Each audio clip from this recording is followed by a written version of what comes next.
ഹരേ കൃഷ്ണ. നാരായണീയം ദശകം 4 ശ്ലോകം 3.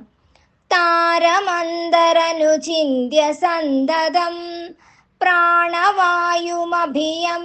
നിർമ്മലാ ഇന്ദ്രിയാണി വിഷയാദദാപഹൃത് ത്യാസ്മഹേ ഭവതുപാസനോന്മുഖ.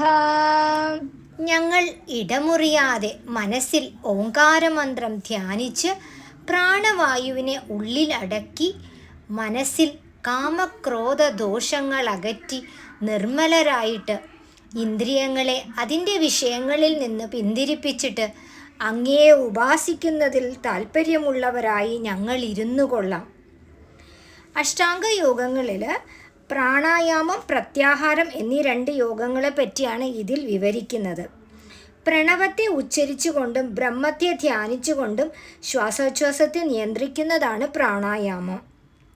കണ്ണ്, മൂക്ക്, നാക്ക്, ചെവി, ത്വക്ക് എന്നീ ജ്ഞാനേന്ദ്രിയങ്ങളും ഗുദം, ഉപസ്ഥം, കൈകൾ, കാലുകൾ, ജിഹ്വ എന്നിവ കർമ്മേന്ദ്രിയങ്ങളുമാണ്. ഈ ഇന്ദ്രിയങ്ങളെ ഇന്ദ്രിയ വിഷയങ്ങളിൽ നിന്ന് പിൻവലിക്കുകയാണ് പ്രത്യാഹാരം. അതായത് നമ്മൾക്കൊരു സെൽഫ് കൺട്രോൾ, അതായത് നമ്മൾക്കൊരു അച്ചടക്കം, കൃത്യനിഷ്ഠ, ഒരു ഫോക്കസ് ഒക്കെ വേണം ഭഗവാന്റെ ഉപാസനയിൽ മുന്നേറാൻ. എല്ലാവർക്കും അതിന് കഴിയട്ടെ. സർവം കൃഷ്ണാർപ്പണമസ്തു.